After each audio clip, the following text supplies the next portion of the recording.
Muchas gracias. Muy buenos días a todos y a todas. Antes de ingresar decididamente en esta causa que se conoce popularmente como la causa de dólar futuro, quiero referirme a los pormenores que rodearon la celebración de esta audiencia y que, dadas las circunstancias, bueno, no fueron tan menores. Yo le había indicado a mi abogado, el doctor Beraldi, que pidiera que en la audiencia ante casación pudiéramos hacerla, yo pudiera ir presencialmente ante el tribunal a hablar sobre esta causa y sobre esta cuestión. En la comprensión que los juicios orales, la oralidad en materia penal, implican derechos y garantías también para los acusados. Si se me permite leer un poco el tema de la presencialidad, Mayer sostenía que el principio de inmediación, o sea, que estemos presentes en el tribunal, resulta ser la base del juicio oral y público, entendiéndose como la forma de conseguir un debate transparente propio de las sociedades democráticas en el que las partes se ven las caras y quienes deciden dar el litigio dan la cara. Esto fue lo que motivó mi insistencia en la presencialidad que me fue denegada por ese tribunal. También insistí en la publicidad porque siempre se negó la presencia de los medios de comunicación que ingresaran a la sala, me pasó lo mismo en obra pública, y que pudieran transmitir en vivo y en directo lo que uno está diciendo, explicando, fundamentando. Y en un primer momento también se me negó esto. Luego hicimos insistencia porque hay una introducción de la Comisión de Reforma del Código de Procedimiento que puso en vigencia los artículos del nuevo Código de Procedimiento Penal de la República Argentina que establecen la procedencia de la presencia de los medios de comunicación, y se me concedió eso. Pero antes de todo eso, cuando simplemente había pedido esta audiencia y que se fijara fecha para poder participar yo, se estableció que la fecha de mi participación, y calculo que la del resto también, iba a ser el 1 de marzo de este año. Así se me notificó. Ya ahí dije, bueno, evidentemente el lawfare sigue en su pleno apogeo. Me preocupa y no puedo no pensar que es lawfare porque si fue un error es más grave todavía. Me preocuparía sobremanera que el tribunal, sus secretarios, sus funcionarios ignoraran artículos de la Constitución Nacional que establecen que todos los 1 de marzo el presidente tiene la obligación, el presidente de la República tiene la obligación constitucional de ir a rendir cuentas sobre el estado de situación del Estado, y obviamente está acompañado por la vicepresidenta, no porque sea la fórmula, sino porque la vicepresidenta de la República Argentina es la que preside la Asamblea Legislativa, tal cual lo marca también la Constitución, donde es convocada por el presidente también figura en la Constitución. O sea, primera cuestión, preocupante que fijen una audiencia para el 1 de marzo para alguien que es vicepresidenta de la República, cuando se sabe que ese día, por la mañana, en el horario que hoy estamos acá, como me vieron todos, el día lunes 1 de marzo, debe haber convocado primero a la Asamblea Legislativa y luego esperar que el presidente ingrese a la Asamblea y sentarse a su lado para dirigir la Asamblea y presenciar el informe del jefe de Estado. Bueno, si fue un error, es también muy preocupante que se desconozca la Constitución.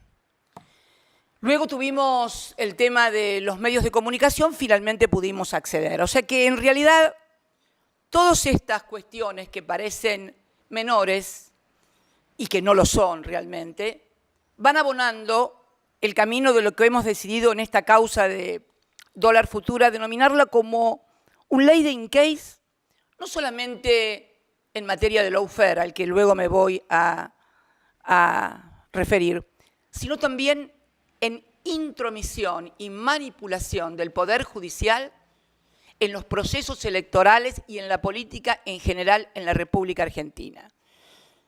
El lawfare, como todos sabemos, no todos, pero por lo menos los que lo sufrimos sí, es esta corriente regional que ha, a través de los poderes judiciales de los respectivos países, estigmatizado a los movimientos populares y a los dirigentes, y que los persiguen. Ya no era necesario encarcelarlos como le pasó a Irigoyen en el año 30, porque, si me permite una digresión, señor presidente, hay toda una cuestión de que las causas de corrupción solamente atañen al peronismo. Bueno, lamento informar que el primer presidente acusado de corrupción y juzgado y encarcelado no fue Juan Domingo Perón, que tuvo que huir del país tras ser derrocado. Fue Hipólito Yrigoyen, primer presidente de la Unión Cívica Radical, cuando la Unión Cívica Radical encarnaba al movimiento popular y nacional. Bien. Ha sido sustituida estos golpes de Estado que casualmente, y para hacer una referencia histórica, fue legitimado por la Corte Suprema de Justicia de aquel entonces, en 1930, instalando la doctrina de facto. Y bueno, allí empezó una serie de golpes militares que sacudieron la Argentina y la región también, donde la seguridad nacional y la persecución a los movimientos populares se hacía a través de las Fuerzas Armadas. La experiencia argentina de Memoria, Verdad y Justicia culminó con un proceso que había iniciado también el presidente Alfonsín con el juicio de las juntas militares, en donde finalmente las cosas, por lo menos en lo que hace a la institucionalidad de las Fuerzas Armadas y su rol, retornó a su lugar de origen. Sin embargo, se dio esta suerte de surgimiento del lawfare. Ya no es necesario desaparecer mediáticamente, materialmente a los dirigentes políticos, sino que con lo mediático se lo suprime. ¿Y cómo se concatena esto? Bueno, el lawfare no es solamente la persecución desde el Poder Judicial, es además la articulación con los medios de comunicación. ¿Por qué? ¿Cómo se hace esto? Únicamente porque los medios de comunicación titulan corrupción, aquel es un corrupto, aquella es una corrupta. No, no, no, no. Cuentan cosas que no existen en los expedientes. O sea, relatan, forman un relato que después no encuentra asidero en las pruebas y en los hechos concretos que tienen los expedientes judiciales que tramitan en el Poder Judicial. Pero claro, ya cuando se deciden las sentencias, tienen que ver con lo que apareció publicado en los medios, pero poco o nada absolutamente que ver con lo que aparece en el expediente. Por eso, el tema de la presencia de los medios de comunicación. Y la presencialidad también porque es bueno siempre conocerle la cara a los jueces, a los fiscales. Yo, por ejemplo, lo estoy viendo a usted, doctora, ahora Daniel Petrone, pero la verdad que su cara no la conocía.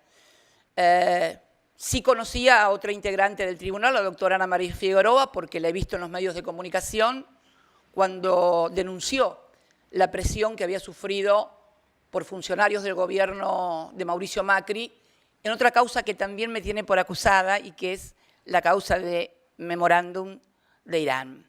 Ahí le conocí la cara, pero usted no se la conocía, la conozco ahora. Sería bueno que también no solamente apareciera en algún momento mi cara para que pudiera verse en los medios de comunicación, sino también la cara del doctor Daniel Petrone. Al doctor Barrotavenia directamente tampoco, nunca lo vi, ni vi ninguna foto, no lo conozco. Siempre el anonimato de quienes deciden determinado tipo de causas siempre es muy conveniente. Tampoco conozco la cara del fiscal Raúl Ple, que es el acusador. Por eso rescataba las palabras del maestro Julio Mayer, diciendo quienes deciden dar el litigio, dan la cara. Yo siempre di la cara, no solamente acá, he ido a todas las indagatorias que se me citaron, inclusive aquellas que fueron 8 indagatorias, siempre di la cara y la voy a seguir dando además.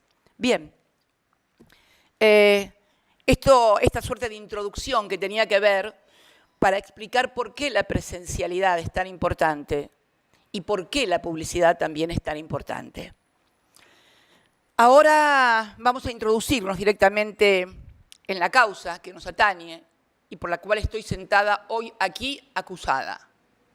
La causa se conoce popularmente con el nombre de dólar futuro y es bueno no solamente referirnos al texto de la causa, sino al contexto en el cual ésta se desarrolló. El texto de la causa sería la acusación que se hizo de administración fraudulenta de los recursos del Estado, en este caso de los recursos del Banco Central, y perjuicio en 55.000, creo que la acusación del doctor Bonadío fue 55.000 millones de pesos. Quiero que todos recordemos esta cifra, por favor. Se nos acusó de hacerle perder al Estado Nacional o al Banco Central 55.000 millones de pesos. Reitero, 55.000 millones de pesos. Bien, ¿cómo se inicia y cuándo se inicia esta causa? Esta causa se inicia por una denuncia del entonces presidente del bloque de la Unión Cívica Radical de Diputados, Mario Negri, actualmente sigue siendo el diputado ya de Juntos por presidente y diputado del bloque de Juntos por el Cambio. Y el otro denunciante fue Federico Pinedo, entonces presidente del bloque del PRO. Era la alianza de la Unión Cívica Radical con el macrismo que se presentaban a elecciones. ¿Y cuándo fue esa denuncia? Esa denuncia se produce el 30 de octubre del 2015. ¿Le suena? 30 de octubre del 2015. 5 exactos días después de la primera vuelta electoral presidencial, se renovaban autoridades presidenciales en la República Argentina. Yo estaba a cargo de la primera magistratura. Y las elecciones tuvieron lugar el domingo 25 de octubre del 2015. 5 días después, el 30 de octubre del 2015, tenemos la denuncia. ¿Y por qué es importante rememorar estas fechas? Porque en ese momento no se sabía, sí se sabía quién iba a ingresar por nuestra fuerza política, pero no se sabía si el que quedaba era Mauricio Macri, entonces jefe de gobierno de la ciudad, o Sergio Massa, que también competía por la presidencia de la República desde el Frente Renovador. Curioso, ¿no? Que 5 días después de definido que el proceso electoral se disputaba entre Daniel Scioli y Mauricio Macri, recién allí, se hace la denuncia de Mario Negri y Federico Pinedo. ¿Y qué denuncian? ¿Qué denuncian ellos? Denuncian que desde septiembre hasta octubre el Banco Central ha venido perdiendo muchos dólares, ha venido perdiendo reservas a través de un instrumento del mercado financiero, del mercado cambiario, denominado contratos de dólar futuro. ¿Qué decían? Que a través de esos contratos de dólar futuro, mi gobierno favorecía a amigos con esos contratos y ocasionaba pérdidas de dólares y de reservas. Bien, no había cifras todavía de este perjuicio, pero la figura que denunciaron públicamente y que por supuesto fue reproducida a tambor batiente por todos los medios de comunicación hegemónicos, operaciones para favorecer amigos del gobierno en materia de dólares. Ustedes saben, doctor, y ustedes saben, a todos los que nos están escuchando, el efecto de encantamiento que la palabra dólar provoca, no solamente en los agentes económicos, sino, lamentablemente, en todos los argentinos y las argentinas. Bien. ¿Dónde cae esta denuncia? Segunda parte. Se sortea en Comodoro Pi la denuncia de Mario Negri y Federico Pinedo, ¿y dónde cae? En el inefable juzgado a cargo del entonces doctor Bonadío. El 30 de octubre, repito, fue la denuncia. ¿Qué hace el doctor Bonadío? Contexto. Íbamos a segunda vuelta. Ya estaba toda la etapa electoral, el periodo, como ninguno había alcanzado las cifras que la Constitución marca para imponerse en primera vuelta, íbamos a segunda vuelta. La segunda vuelta entre Daniel Scioli y Mauricio Macri, ¿sí? El país entero en un proceso electoral definitorio. Definitorio porque, bueno, si subían unos, no sé qué iban a hacer, si subían, bueno.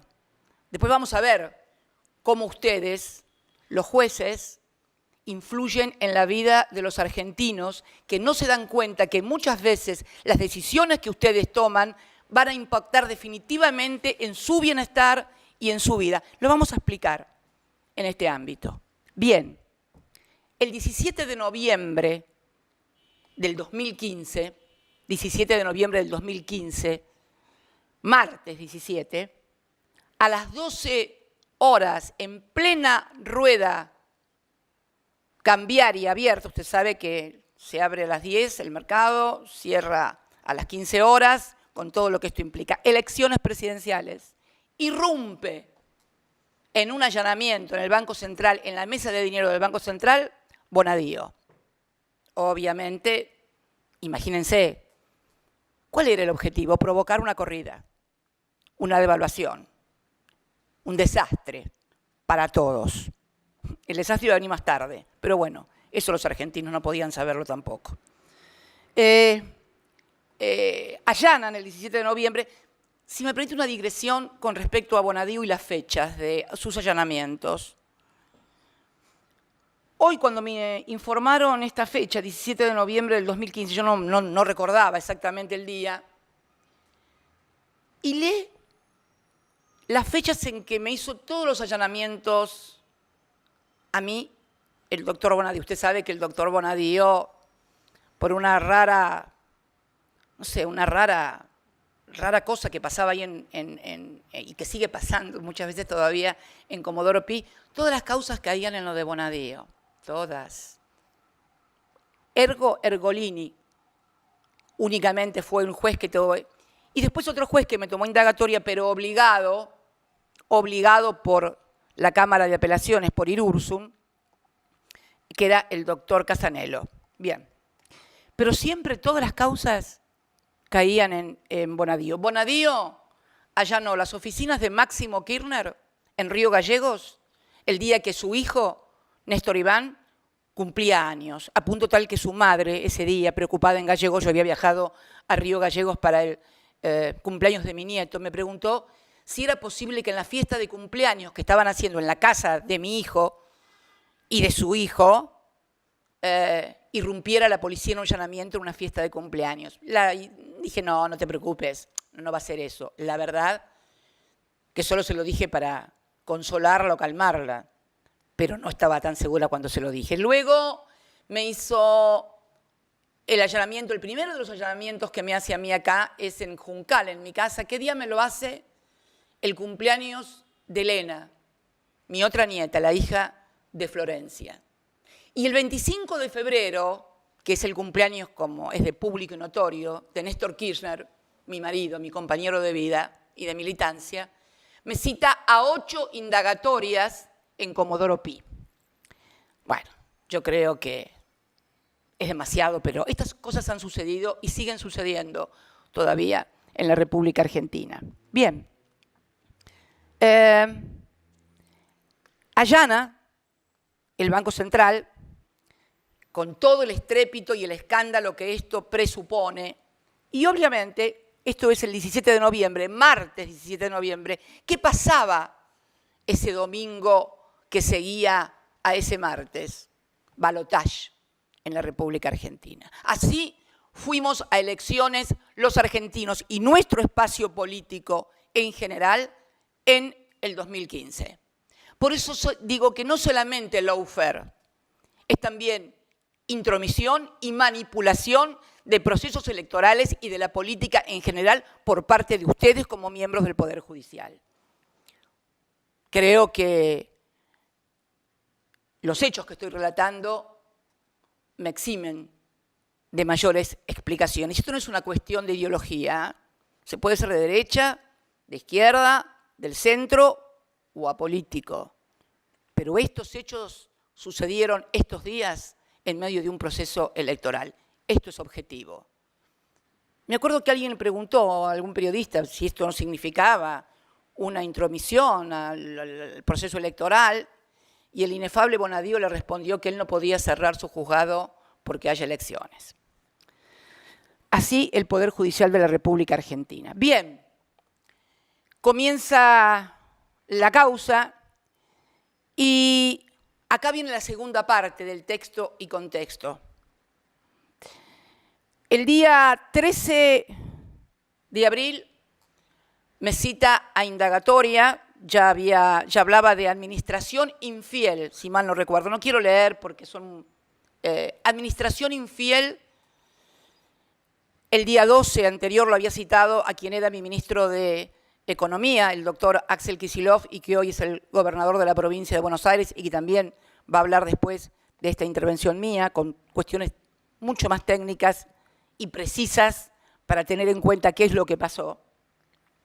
Y comienza a desarrollarse una suerte de cuestiones que uno va enterándose con el correr de los días, mientras la procesan, mientras la citan, y resulta ser que no había ningún amigo del gobierno en los contratos, no del gobierno saliente por lo menos, no del gobierno saliente, no había ningún amigo de mi gobierno entre los que habían comprado y contratado dólar futuro. No, no, no.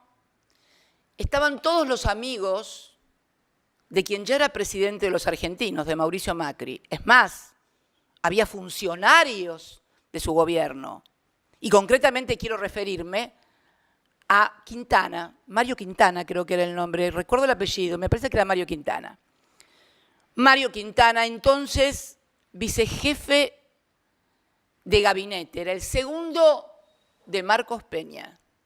Él sí había contratado dólares a futuro. Y no solamente los había contratado sabiendo que iban a devaluar, como se comprobó después que devaluaron, sino que además participó un domingo, 13 de diciembre, si mal no recuerdo en mi memoria, domingo 13 de diciembre del 2015, un domingo sé que era, porque esto fue lo que nos llamó la atención cuando nos enteramos, qué funcionarios tan bárbaros que van a trabajar hasta los domingos, reunidos en la Casa de Gobierno con el titular del ROFEX, que es el mercado de Rosario, que interviene precisamente junto al MAE en ese momento en el mercado cambiario y que es el que toma los contratos de dólar a futuro, que los formula, arreglando la tasa de interés que le iban a pagar a esos contratos de dólar futuro. ¿Se entiende? Lo voy a explicar nuevamente. Cristina Fernández de Kirchner, acusada de que con los contratos de dólar futuro beneficiaba a sus amigos. La realidad era que ningún amigo mío, ningún funcionario de nuestro gobierno tenía contratos de dólar futuro. Los que los tenían eran los amigos de Macri y sus funcionarios. Y cuando llegaron al gobierno, pactaron la tasa de interés que le iban a pagar a sus propios contratos que ellos habían hecho antes sabiendo que iban a devaluar. Información privilegiada, negociaciones incompatibles con los funcionarios públicos, bueno, no sé cuántos tipos penales podrían caberle a Mario Quintana y a los funcionarios que intervinieron en esto. Sin embargo, nada de eso ocurrió. Es más, creo, por mí, corríjame, doctor Veraldi, si no es así, creo que Bonadío lo sobresee a Mario Quintana, que no había estado nunca, creo que hasta lo sobresee. Lo cierto es que llegaron al gobierno, devaluaron, ellos dijeron que no iban a devaluar, está todo escrito y está todo documentado, devaluaron, usufructuaron la devaluación en los contratos de dólar futuro que ellos habían realizado, y los que estamos sentados acá y acusados somos nosotros, que somos los que desendeudamos al país, que somos los que le pagamos la deuda al Fondo Monetario Internacional, en fin, pero no todo termina acá. Esto estoy hablando del año 2016 y estamos en el año 2021. Recién en el año 20, recién 4 años después, se hace una pericia hecha por los peritos contables de la Suprema Corte de Justicia y se determina 4 años después, lo que se tendría que haber determinado al 10 de diciembre del 2015, que nunca hubo un perjuicio, que al contrario, que el balance del Banco Central fue positivo, que con nosotros el Banco Central acrecentó sus ganancias. Mire, podría decirle que la denuncia de que se manejaba desde el central esto era hasta técnicamente incorrecta, porque cualquier persona más o menos entendida en el mercado cambiario sabe que la pantalla del central es una pantalla ciega. Nadie sabe quién son los que hacen los contratos de dólar futuro. Nadie podía saberlo. Sin embargo, se dijo que eran amigos del poder de nosotros, que por lo que veo es un poder bastante exiguo y bastante berreta, por ser así, ¿no? Porque si somos tan poderosos, las cosas que nos han hecho y que nos han pasado, realmente terminemos con esto. El poder es un poder permanente en la Argentina, un poder económico permanente, donde primero fueron las Fuerzas Armadas y después fue el Poder Judicial, ustedes, los que siguen velando por sus intereses. En definitiva, hoy está comprobado que no hubo perjuicio, que hubo ganancias en el balance del Banco Central. Banco Central en el que tampoco ni Axel Kicillof como ministro ni yo como presidenta tenemos ningún tipo de injerencia, por una razón de estatuto del Banco Central. El Banco Central no puede recibir órdenes de absolutamente nadie. Y además, esta teoría,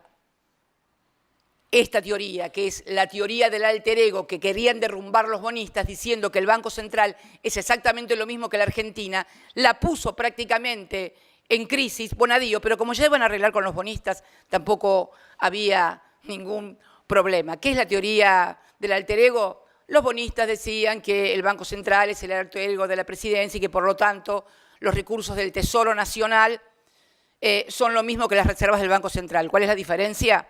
Que con las reservas del Banco Central ellos no las pueden embargar y con los fondos del Tesoro sí. Por eso es tan importante seguir diferenciando la personalidad totalmente separada del Banco Central de quien ejerce la primera magistratura, del Poder Ejecutivo y de cualquier otro poder en la Argentina. Todo esto se lo pasaron Dios sabe por dónde.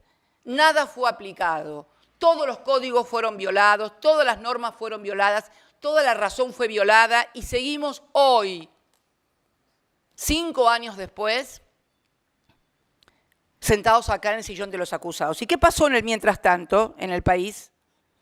Y por esto quiero hacer hincapié en lo importante que son las decisiones del Poder Judicial. Mucha gente cuando escucha hablar de lawfare y demás piensa que son cosas alejadas de los políticos, que los jueces, y en realidad la mayoría de la gente nunca accede a la justicia.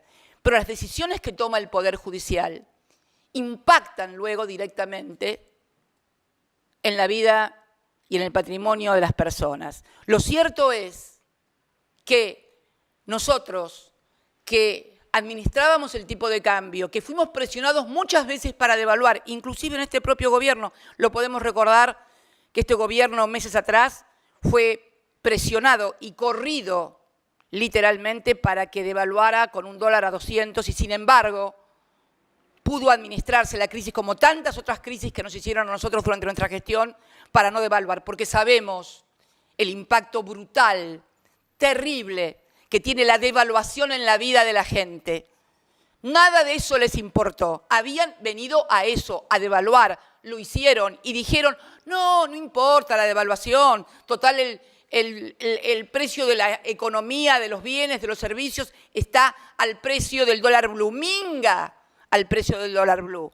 El precio del dólar era 9,74 cuando yo dejé la presidencia y los bienes y servicios de la República Argentina estaban con un dólar a 9,74. Cuando el genio de las finanzas, Pratt Gate, dijo que no, que estaba todo a 15 o 16 pesos, que era el precio del dólar blue, todo a los demonios. Hicieron una devaluación de, no me acuerdo si era el 40, el 60%, catastrófica. Vinieron para eso. Y ustedes, el Poder Judicial, contribuyeron a que ese gobierno ganara las elecciones e hiciera lo que hizo después. Ustedes también son responsables de lo que pasó y de lo que está pasando en la República Argentina. Y realmente me da mucha bronca porque la que sufre es la gente. No podemos aumentar a los jubilados porque estamos endeudados hasta acá. A mí me sentaron acá diciendo que yo le había causado un perjuicio al Estado por 55.000 millones de pesos. Y volvieron a endeudar al Fondo Monetario Internacional, lo trajeron de vuelta. Néstor lo había sacado del país y lo volvieron a traer con 44.000 millones de pesos para ayudar a la campaña presidencial de Macri. Y ni así pudieron. Hoy los argentinos debemos 44.000 millones de dólares más y ustedes también son responsables. No miren para otro lado, porque ustedes causan también, junto a los medios de comunicación, climas en la República Argentina que finalmente impactan en los agentes económicos y en la economía. Y así estamos. Y no es la primera vez que nos pasa.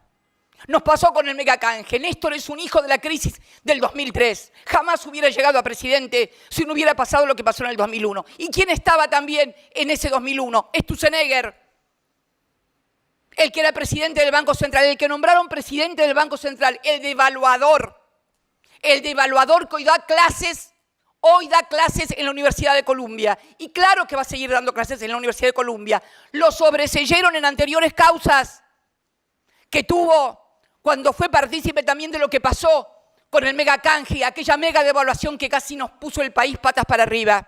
Y ustedes, usted, doctor Petrone, y usted, doctor Barretavenia, nos negaron el recurso cuando nuevamente en esta causa de dólar futuro, a raíz de las denuncias que habíamos hecho en otras dos causas, lo sobreseen. Acá tengo el sobreseimiento de Bonadío, que también lo habíamos acusado por todo lo que había hecho. Bueno, la Corte todavía tiene el recurso, está terminado, obviamente, por la muerte del juez. Pero acá tengo todavía el tema de Sturzenegger, Federico Adolfo. Nosotros presentamos un recurso extraordinario federal en otra causa, pero que está también en esta sala, en su sala. Y nosotros presentamos un recurso apelando el sobreseimiento de Sturzenegger, que ya lo habían sobreseído en el 2001, y lo volvieron a sobreseer, y seguramente va a venir por alguna tercera vez y volverá a hacer lo mismo. Esto fue tramitado en el juicio, en el juzgado del entonces doctor Torres. Torres lo sobreseyó. La Cámara de Apelaciones, integrada por los inefables Bruglia, Bertuzzi y Llorens, también le confirmaron el sobreseimiento, y usted y Petrón y Barretavenia nos negaron el recurso de apelación ante la Corte de ese sobreseimiento de los endeudadores seriales del país, de los que sí han cometido delito.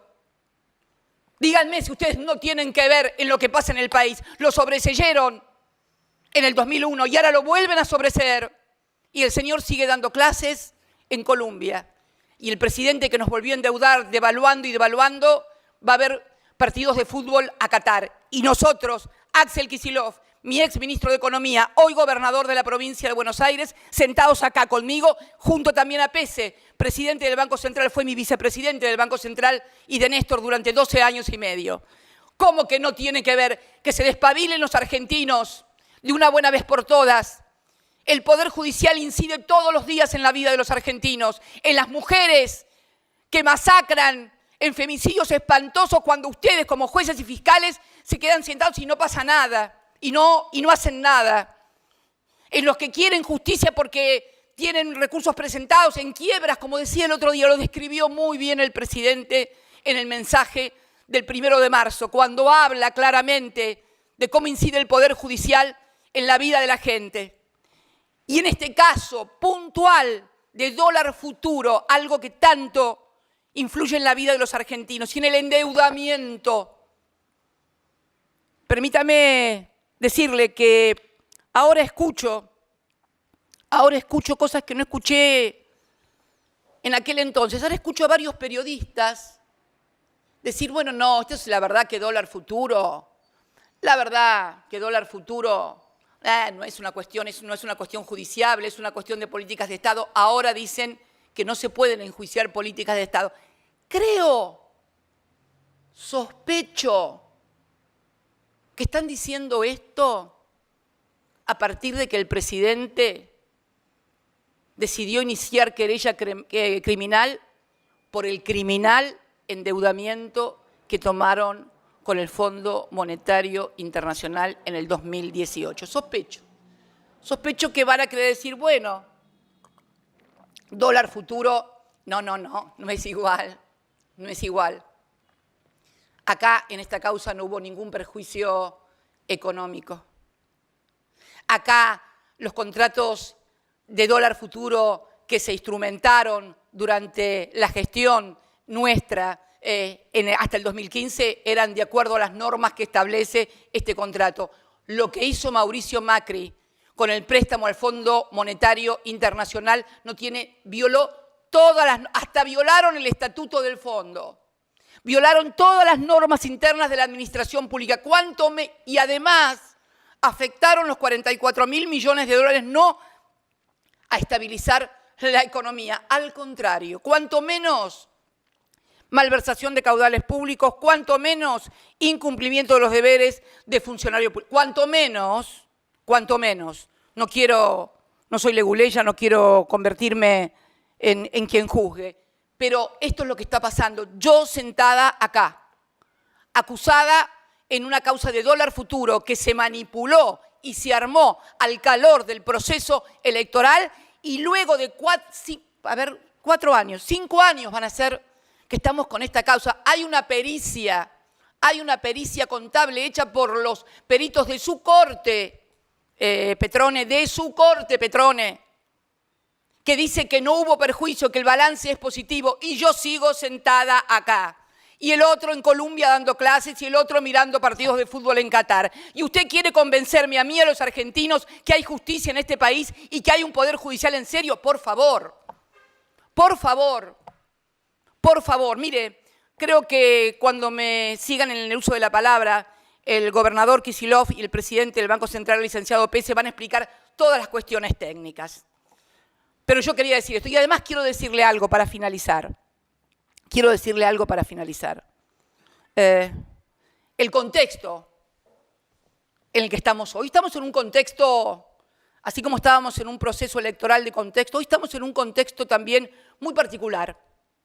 En un contexto donde, por ejemplo, el presidente de Casación, el doctor Gustavo Hornos, que preside la Casación, que todos ustedes integran, se comprobó que iba a reunirse con Mauricio Macri en la Casa Rosada.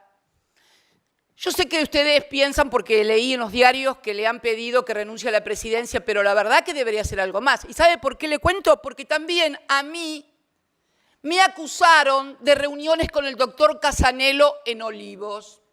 Debe estar enterado, porque todos los medios de comunicación de este país decían: Cristina se reunió con Sebastián Casanelo en Olivos. Es más, hubo testigos que afirmaron el día y la hora que lo hicimos, hoy procesados por falso testimonio. La verdad que la primera vez que vi a Casanelo fue cuando me citó a indagatoria, obligado por el doctor Martín Irursun, el autor de la doctrina de, ¿cómo era? Poder residual, ¿no? O sea, prisión preventiva por el peligro del poder residual. Fíjate, prisión preventiva por ejercicio de poder residual.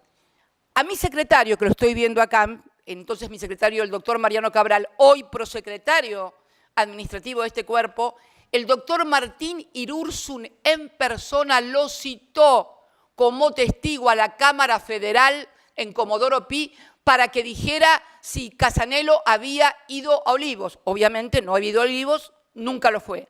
Ahora bien, se comprobó que todo eso era mentira. Pero está claro que si se hubiera comprobado que era cierto, era una conducta penalmente reprochable. Porque si fuera solamente una cuestión de ética o de maneras, nadie cita a dar testimonio en una Cámara Federal Penal por una cuestión ética o de valores o de estilo. Es porque se presume que si alguien tiene que declarar sobre un hecho, ese hecho es penalmente reprochable. No creo que ustedes pierdan el tiempo haciendo audiencias testimoniales para condenar a alguien éticamente. Calculo que hacen audiencias testimoniales porque se trata de hechos penalmente reprochables y por lo tanto hay que investigar. Bueno, es exactamente lo mismo que hizo Hornos. ¿Qué van a hacer con Hornos? ¿Le van solamente a pedir la presidencia? Fue 5. Ahí decían que Casanelo había ido una vez a verme. Acá fue 6 a verlo a Macri. ¿Va a seguir siendo miembro de la casación? Porque si renuncia a la presidencia, termina integrando su sala y va a votar, como ya sabemos que votó en las causas mías, que coincidía cada vez que lo iba a ver a Macri, un sablazo en la cabeza a Cristina. Va a seguir siendo, pero mira vos, y nos quieren convencer que ustedes son imparciales y que nos juzgan imparcialmente. La verdad, doctor, es un espanto. Pero seguía con esto de el tema de la importancia del Poder Judicial en la gente, ¿no? Y el contexto. Estamos con este contexto. O con lo que pasó ayer. No, ayer fue, creo. ¿Cuándo fue lo de Stornelli? Antes de ayer. Bueno, yo lo vi ayer recién. Ayer me tocó ver y escuchar al señor fiscal de la Nación. Había escuchado y se había comprobado que le había querido poner droga en el ejercicio de su fiscalía a el ex marido de su mujer. Había escuchado lo de la extorsión, había escuchado de las amenazas. Es la metáfora perfecta. Ayer este hombre, en un programa de televisión, amenazó literalmente al presidente de la República. Porque le dijo algo así como: nos vamos a ver cuando él deje de ser presidente, nos vamos a ver ahí de hombre a hombre, no, de fiscal, porque evidentemente sigue siendo protegido por el Ministerio Público Fiscal de Casal y por todo el Poder Judicial, que se callan la boca ante el escándalo que significa que siga siendo fiscal. Amenazó al presidente de la República para cuando Alberto deje de ser presidente, ya te voy a ver. ¿Sabe dónde lo va a querer ver? En un sillón para tomar la indagatoria. Eso es porque es la metáfora perfecta de lo que ustedes hacen.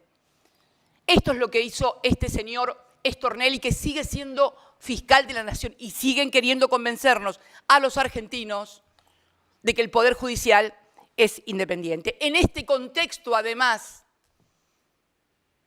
estoy sentada todavía hoy acá de acusada en la causa de Dólar Futuro. Y yo creo, sinceramente, señores integrantes del tribunal o de la sala esta, no sé cuál es, de casación, que estamos en un momento muy grave institucional de la República Argentina. Ustedes no pueden seguir comportándose como una corporación, porque además, con la ventaja de ser perpetuos en el poder, porque si bien la Constitución marca el límite de los 75, siempre encuentran algún otro juez que les da una cautelar, un amparo, y siguen después de cumplir 75 años, porque sabe que va a llegar un momento de crisis tan grave que va a ser revisado la totalidad del poder. Porque no hay posibilidades de una vida democrática, sana, con este ejercicio de un poder, con funcionarios que parecen que constituyen una aristocracia. Nosotros, los políticos, las políticas, cada 2 años vamos a elecciones. Todos los cargos que he ocupado en mi vida, todos, doctor Petrone, todos fueron votados por la gente en elecciones democráticas. A mí no me dio acuerdo el Senado y me propuso el Consejo de la Magistratura.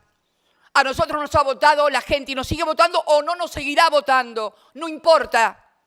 Pero somos un poder profundamente democrático. ¿Que hay mala gente? Seguramente que sí. ¿Que hay corruptos? Claro que sí. Y dígame, en su poder judicial, ¿no hay corruptos? ¿Todos pueden dar cuenta de cómo viven, de qué viven y dónde viven? ¿Todos y todas? No sé, pero claro, ¿cómo lo voy a saber? Si los que tendrían que investigarlos ustedes mismos. Nadie se investiga a sí mismo. Nadie se investiga a sí mismo. Nadie. Con lo cual no voy a poder saber nunca si hay algún enriquecimiento ilícito en algún juez porque recibe dádivas, porque lo investiga otro juez.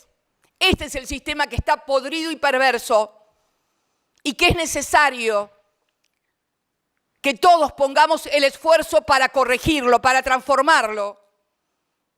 Porque no se puede seguir con un país donde nos vienen a endeudar cada 20 años o cada 10 años viene uno, nos endeuda y después lo sobreseen y vuelve a hacer lo mismo. Esto es lo que está pasando y en esto tienen responsabilidad ustedes. Yo seguramente después de mí va a hacer uso de la palabra Axel Kicillof y Miguel Pese, que van a dar seguramente mejores especificaciones técnicas de las que puedo dar yo, porque además ese es su métier, ha sido su profesión durante años y lo han hecho muy bien. También, y permíteme una digresión, que Axel Kicillof, que fue mi último ministro de Economía, hoy es gobernador de la provincia. No hay otro caso de que alguien que haya tenido el nivel de exposición y que haya sido ministro de Economía haya llegado a un cargo electivo de la importancia de ser gobernador de la provincia de Buenos Aires, donde se congrega el 40% de la población. Tan mal no le debe haber ido a la gente con nuestras políticas en los 12 años y medio para que hoy Axel sea gobernador de la provincia de Buenos Aires. Y termino diciéndole que mi abogado me había dicho, bueno, y tenés que pedir el sobreseimiento. Leía hoy en los diarios y Cristina va a pedir el sobreseimiento. ¿Sabe qué? Yo no voy a pedir ningún sobreseimiento. ¿Sabe qué, doctor Petrone? Yo voy a pedir que apliquen la Constitución, que apliquen los códigos de fondo y de forma. Está todo escrito, no tiene que inventar nada. Aplicar la ley, que es lo que vengo reclamando desde siempre. Apliquen la ley y lo que dice la Constitución. A todos y a todas, no solamente en un ejercicio donde se articulan con los medios de comunicación para decir lo que no es o para tener pruebas sobre que no existen en ninguna parte del expediente. Por eso quiero agradecerle finalmente, me hubiera gustado hacer esto personalmente, lo reitero, quiero agradecerles la posibilidad de haber expuesto ante ustedes y bueno, no les voy a pedir el sobreseimiento, hagan lo que tengan que hacer. Muchas gracias.